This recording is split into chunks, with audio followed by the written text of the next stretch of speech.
Watching movies? We're a movie, one movie. Okay, good. Before we get to that movie, I want to talk a little bit about video stores. It's largely a defunct institution, but they are still out there. Okay. Netflix delivery DVD service is no more, but video stores are still alive and kicking. Do you have any specific memories of going to video stores? I was on like a video store that was like a indie one, like with a dude. There are lots of people who are like, oh, you can go to the video store and talk to the guy who works there. Yeah. He knows all about movies because he's Quentin Tarantino. Yeah. But that guy was never there. Yeah, I That never, was always his shift. I never talked to that guy.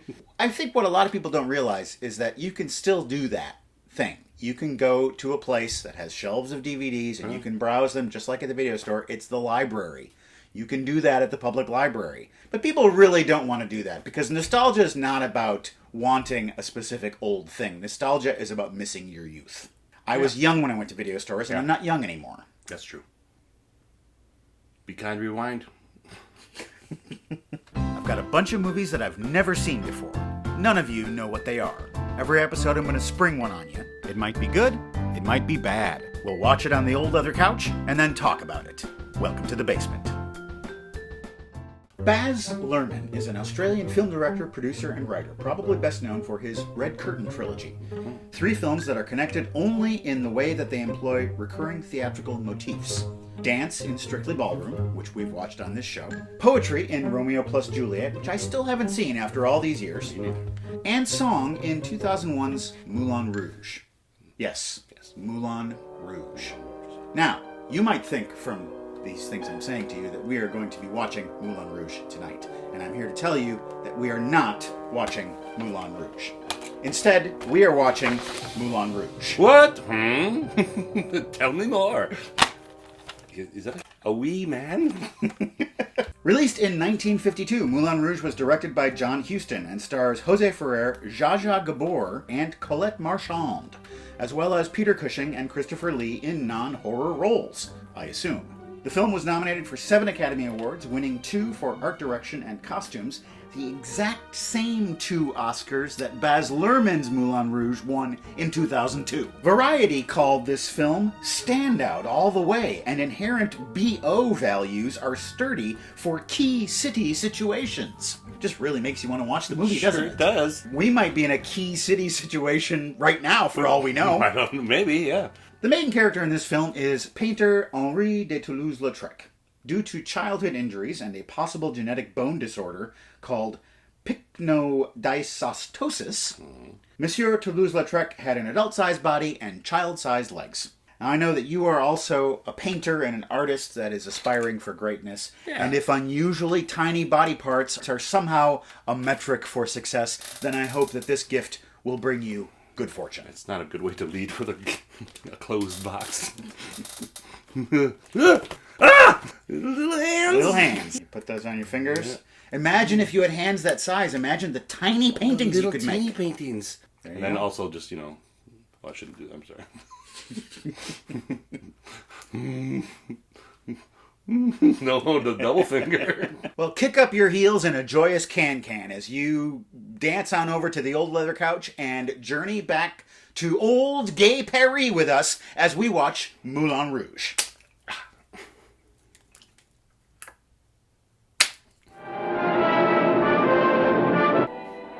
Sir, you're going the wrong way. He thinks outside the horse. Paris, 1890. We find ourselves in a cabaret at the Moulin Rouge. Dancers are dancing and fighting.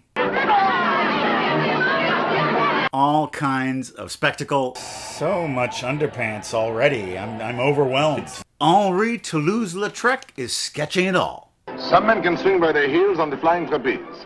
Some men can become president of the republic. Me, I wear the shortest pants in town. His friend comes in. He's very excited. There's an art critic interested in his paintings. Henri doesn't care, though. If it didn't sell, don't bother me. The owner of the club sees his sketches and thinks, oh, that would be a great poster to advertise the club. A beautiful singer comes out. Her name is Jane Avril. Could you take your... I can't see... Take the hat off. I can't see... I wish I didn't buy tickets on the third step. I wasn't the vision of his dreams. I was a party of the first part. She's from Paris by way of Stuttgart. Henri, over there. There is the most beautiful Pair of red pants I've ever seen. It's time for the can-can.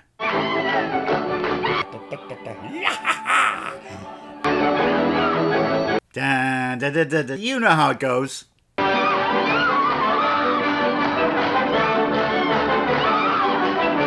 It's not a dance you do with a partner. No, and you certainly don't want to face each other. Right. Then, at the end of the night, everyone goes home, including Toulouse-Lautrec.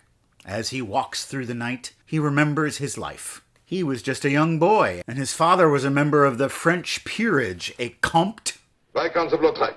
Can I take off my doily now? You will leave that doily on. You're a fancy boy. Who let the dogs out?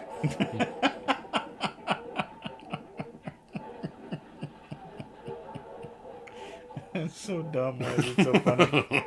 Little Henri was always a natural at sketching. Then one day, he fell down the stairs, broke his legs, and his legs didn't heal right. What if I do this? How does this feel? You must both know the truth. All that can be done has been done. He can't hear us behind this curtain, can he? It seems he has this bone disorder because his parents were first cousins. It was inbreeding that done it. We dare not have another child. That is why I must become a master of pulling out. So it stunts the growth of his legs. Henri grows into a man, but finds himself spurned by women. They don't want to be with a man who has a strange appearance. He tells his parents, I'm going to Paris. I shall become a painter. I shall try to make a life for myself. before he gets home, he runs into a lady of the evening, and she begs him to tell the policeman that's coming after her that she's been with him all night. He does so, sends the cop away. Her name is Marie, and he takes her back to his place. I cannot get her butt right. She has too much of a busy walk. She's just taking weird steps. She stays with Henri for an extended period of time. She wants a new dress. He gives her 100 francs and sends her out to get one. And I'll be good to you, nicer than ever, you'll see. Just a hug? That's it? Oh, Ah, that's more like it. Give Henri some sugar. Sucre. When will you be back? And she does not come back. She disappears. Sorry to lose again. He goes down to the cafe To mingle with his contemporaries, Georges Seurat et al. and they discuss art and their opinions on things. How is the work going, Henri? What are you doing here, Seurat? Shouldn't you be mincing around Le Grand Jatte? When he returns back to his apartment, Marie has returned as well. She's going to stay now. If you do stay, I'm going to paint you. You can be my model. I won't pay you. I'll pay you with my painting, which is worth an unknown amount of money, but it's worth something, this painting, because I'm a good painter. The painting is almost done. All I have to do is add the googly eyes. Then it will be mwah, perfection. They fight a lot. Marie is bored at home. She's feeling cooped up. We'll make tonight an occasion. We'll dress for dinner. We'll go to the Pré Catalan in the Bois. Go to the Moulin Rouge. It's not a bad idea. He takes her out to dinner. Monsieur?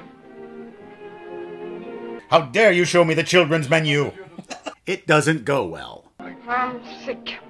What's the matter? I don't feel well, that's all. It's all the syphilis. They fight. She insults his legs, and he kicks her out. She begs to be let back in. Begs! You'll never get another girl like me. Yeah, I'm hoping that's the case. Yeah, for real. But he doesn't answer the door, and she takes her stuff and goes off into the night. Henri is depressed. His dear mama comes to visit. Listen, son, you're drinking yourself to death by missing this woman. Just go out and find her and bring her back. He goes out in a carriage. He looks for Marie. Marie, you've changed. She is boozed up on the junk. I used to have a bottle of cognac, but my wife, she likes it. Drank it up herself. Now, my wife is a bottle of cognac, in a way. He finds Marie. Don't drink that candle. Hitler, what are you doing here?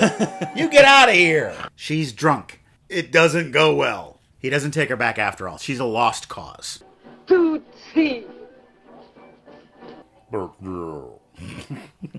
He goes back to his apartment and decides to end it all. Here we go. Is he gaslighting himself? He's take out the light part. Oh, okay. Turns on the gas jets, but before he can die, he has an urge to paint.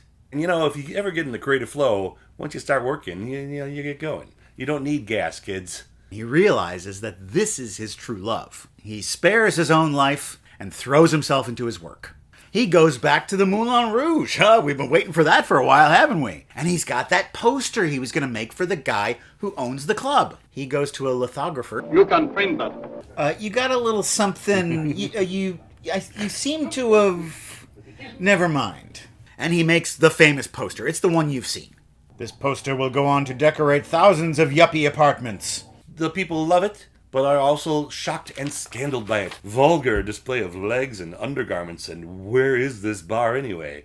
Henri's father comes to visit him, and he is shocked. You call that pornographic trash work? Hey, Dad, don't hassle me, okay? And his father disowns him. You're not my son anymore. I'm going back to where I live. The Moulin Rouge is more popular than ever. Why, by golly, this Moulin Rouge is just as advertised. It's like a stage full of posters. You remember the dancer lady who was fighting all the time? She's come into some fortune, it seems, and now she's a lady of high society, or at least she fancies herself to be. Toulouse-Lautrec goes into his most fertile period yet. Paints and paints and paints and paints. All the immortal paintings that you know from all those coffee table books that you've looked at when you were at a party and you didn't feel like talking to anybody. I know you. Suddenly, it's 1900, 10 years later. 1900. That high school French really sticks with you. And Toulouse-Lautrec is a famous painter. And he sees a woman on a bridge. He thinks maybe she's going to jump off the bridge. The morning wind is cold, but not so cold as the waters of the Seine. Are they spies? It's not the same thing. These are code words. But she's not going to jump off the bridge. She's just there to hang. She's just there. Her name is Miriam. Well, Miriam, perhaps we'll run into each other again someday. They do. There's an art show. People are paying top dollar for Toulouse-Lautrec's paintings. Who painted this stupid thing? It just looks like a door. But he doesn't care. He's drunker than ever. If he passes out, he doesn't have far to fall. Seems like he can't handle failure and he can't handle success. That's a lot of people. At Maxim's, he's there hobnobbing with Jane Avril and other people. There's Miriam, the lady from the bridge. She seems like a fascinating person, and they strike up a friendship. Possibly a romance? She invites him back to her place. She has that portrait he made of Marie all those years ago. She bought it at a flea market for 2 francs. Brings back all kinds of memories. Let me remind you of the ladies of the Spanish court who always kept their pet apes by their side so that they themselves would look more beautiful. Remember that time? That was a fun time in the Spanish court. Called the ape period. I was passing by, and I could not resist these. At the racetrack. Nice afternoon drawing blurry horses. This man comes up and says hello. His name is Marcel. Mon nom, Monsieur Lautrec. I'm happy to say that the racetrack is fully operational. There's something between him and Miriam. Horses are my next favorite subject. I am overwhelmed, Monsieur Lautrec. A horsey?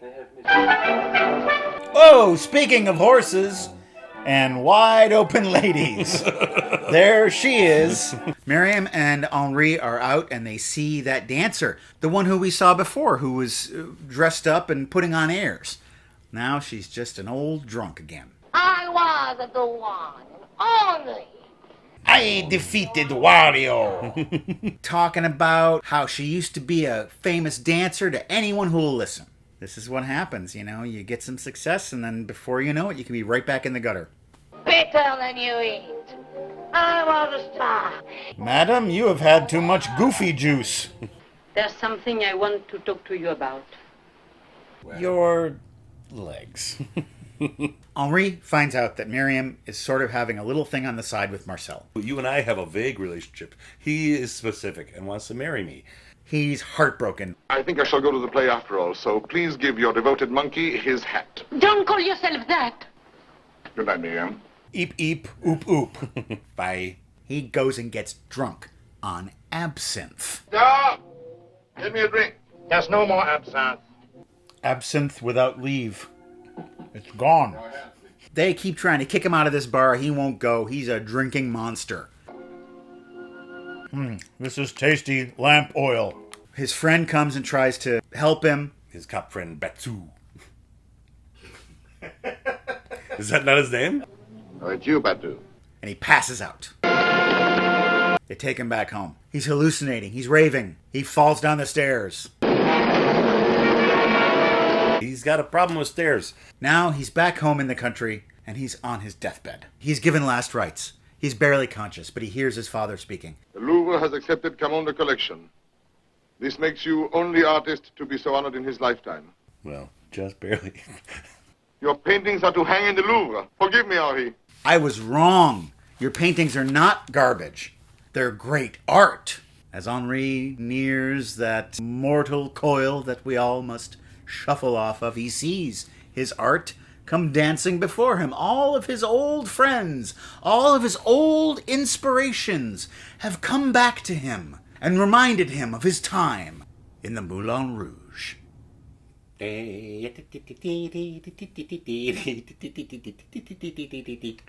like I'm at the Moulin Rouge. It's a little bit of a misleading title. Well, I sure We don't spend nearly as much time at the Moulin Rouge as we want. And they set it up as such a fun place to be. And then Yeah. I think we're also thrown off by knowing the other Moulin Rouge. Like, I expected it to be majority about the Moulin Rouge. I guess it's sort of a bit like Cabaret. You go to the Cabaret with Sally Bowles, and it's actually kind of a seedy, scuzzy place. Sure. John Huston and the cinematographer, Oswald Morris, wanted to have the film look like the paintings of Toulouse-Lautrec, the same kind of muted colors. Oh, so they okay. actually altered the Technicolor process to make it not quite so eye-popping. You see Technicolor movies and the colors are just so bright, and these were very subdued. Interesting. I found the story a bit subdued as well, a little more so than I wanted it to be. Emotion in general was kind of Yeah. flat throughout. I mean, Flat performance, flat emotion. There was that long kind of melancholy sequence with Marie in the first act, second act. It's not just that I wanted it to be bright colors and dancing and action, but the whole thing seemed a little bit not quite what I wanted. Jose Ferrer as an actor, I think he's one of the greats, probably one of the unsung greats. Cyrano de Bergerac, his small role in The Caine Mutiny, he's just such an electric and magnetic, and whatever other scientific forces you want to apply to him. An actor, he draws your attention with his voice and with his performance. And again, in this, he was very, I don't want to say flat, but kind of flat. He seemed to be someone as a character who was constantly hiding his torment and his turmoil, and that works. But also, it's a long movie, so you gotta sit with that for a while. I also felt like it was a bit of a flabby story. Like this could have been slimmed down a bit. Yes, for sure. But let's talk about what we liked about it. The can. The can, that just works. The can always works, and the photography of the dances and the musical numbers was very good. The bit where he's drinking himself to death for the last time in the bar and he's green lit at the bottom of the stairway. That whole composition of that little thing there, that was nice. Yeah. The way they presented his artwork, they had those montages of his paintings and his drawings. That seemed like something you wouldn't see in 1952. It seemed a little bit ahead of its time. I made a comment on the couch. There is a distinct lack of score in this movie. But that's kind of a John Huston thing. He did that in The Treasure of the Sierra Madre too. Okay. It was effective in those scenes with Marie. It's just a silent apartment and just the two of their voices. And it sort of highlighted the fact that they were both alone with each other in this bustling world of Paris. I've never seen Zsa Zsa Gabor in a film. I never even imagined her to be a film actress. Just from her place in my life. Growing up, I knew her from Johnny Carson. Yeah. I knew her from Green Acres. Yeah. She always seemed a bit like a Paris Hilton type. She was famous for being famous. We didn't really know her work. Even her role on Green Acres, that seemed like self-parody. It's just weird to see her as just a working actress. Yeah. Zsa was fine. She was fine. The chairs have been put up on the tables at the Moulin Rouge, and it is time for us to bid a fond adieu as we say bonjour to Seen It. Seen it. Mike Essercon writes, I think you said this actually, we just saw one which was very good called Dance Fools Dance, which is a great title. Seen it. Seen it. Talk about misleading titles. Yeah, I think this is one of the most misleading titles I've ever encountered. I thought this was going to be a musical comedy. Yep. It is a very heavy drama about bootlegging, bankruptcy, and murder. It's dark, too. I always like seeing very young Clark Gable. Young Clark Gable amazes me. Immediately striking and handsome. He and changed Hollywood forever. He changed the idea of what a leading man is. Oh, he's great. He's a downright villain in this one. In the beginning of his career in particular, he was more of like a Humphrey Bogart type. Oh, okay. Because he wasn't that pretty boy. Yeah. He wasn't, a Dick Powell. Hey, I think you're swell. He wasn't that guy. Yeah. And so he'd play heavies. And then around 36, it happened one night. They were like, well, this guy can be a romantic lead. Yeah. And it works. Yeah. Fran Newhouse says, Fat City. Fran, hey, how you doing, Fran? It's been a long time, Fran. I've seen it. Seen it. I think it's an outstanding movie. Also directed by John Huston. The same. Yep. That. Same guy, 1970. Yeah. Okay. I think Fat City is a better boxing movie than Raging Bull. I don't know about that. But I don't think it's a better movie. Oh, okay. Oh. I don't think it's a more important movie. Okay. Raging Bull is an opera. Mm-hmm. And Raging Bull is about a man. Fat City is about boxing. And it's about the very lowest levels of boxing. And it was awful to be that. Oh, yeah. But it had some bright spots. It had the actor Nick Colasanto, who most of us know from Cheers. Oh. He played Coach in Cheers. Oh, is that the coach? Yeah, you were there with me. You were trying to figure out, like, who is that? Yeah, because he's That's younger. Coach from Cheers, Right. yeah. Oh, okay. And he seems like a genuinely good guy. Like, he's really trying to give these boxers a career. Yeah. Not merely exploiting them. Holy crap, Chris. Seen It? The Setup from 1949. Seen it. Seen it. This is another down and dirty boxing movie. It explores almost identical subject matter, Well, but it's from decades earlier. I don't know if you noticed this. I really hope you did, because this is one of the coolest things about the movie. It takes place in real time. Beginning of the movie, we see that clock, and there's a time. At the end of the movie, we see the clock, and the amount of time that's elapsed is the exact length of the movie. Well, that's crazy. No, I didn't put that together. Yeah, that's Robert Wise for you. Yeah, okay. He'll pull a trick like that. That was nice. Robert Ryan, who played the lead role, like Jose Ferrer, like Tyrone Power, like Ralph Meeker, just one of the greats of all time who doesn't get recognized. I think he won an Oscar at some point, maybe for Bad Day at Black Rock, I'm not sure. This is a story that really illustrates the game of chicken that these aging boxers are playing with their bodies. Will I hold out to actually get somewhere in my career becomes, will I hold out to get paid at the end of the week? I'm not sure how many more hits to the head I can take. Yeah, it's gotta, again, because you got to get better, and at this point, you're just going to get worse. Your long view just starts to shrink so much to, like, just survive the next match. Yeah. Brutal stuff. You think you can do it? You think you can box somebody? No. You think you can punch somebody? I never punched someone in my life. Yeah. You ever get punched? I'm a lover, not a fighter. Okay. Maybe you might be interested to know that in 1949, a hamburger, 2 bottles of beer, and 2 cans of soup cost $1.16. Ooh. Would you like to go back to that? I don't think I could eat 2 cans of soup. Yeah, that'd be a lot of soup. It's a lot of soup. After a burger? Well, our last movie was a movie that someone sent to our P.O. box. Normally I would hold up the DVD and show it to you, but currently that DVD is not here in the basement. It's at this man's house on his coffee table. No Man of Her Own, starring Barbara Stanwyck, and I've seen it. Seen it. It's too bad it has such a lurid title. Because that really is not what the story's about. The story is about what happens when you compromise your morals for the sake of your child. And do something you know is wrong, but you can't stop yourself because you have someone who needs to be protected. She gets pregnant out of wedlock, which is not something you see in this era a lot. She takes a train trip. She meets this couple on the train. She hears their story. There's this huge train accident. Because it was an era of no photo IDs. No technology. This movie falls apart a lot currently. She ends up assuming the identity of this deceased mother who has a rich family of in-laws because she doesn't want her child to be an orphan. Yeah. There is a place full of sights and sounds that will excite and delight you, and that is our website, welcometothebasementshow.com. You can see all of our episodes there.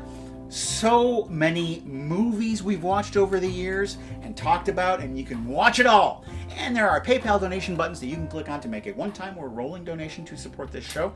We need your support, and we appreciate it, and we like you. Mike will be back here next week for unboxing. We got a little bit of mail to open, but we've got other stuff too. So join us then, and now take a look at this. Talus. Talak. Did you just say Toulouse Talek? Toulouse. You watched this entire movie, you still don't know the man's name. Toulouse Talek. Toulouse.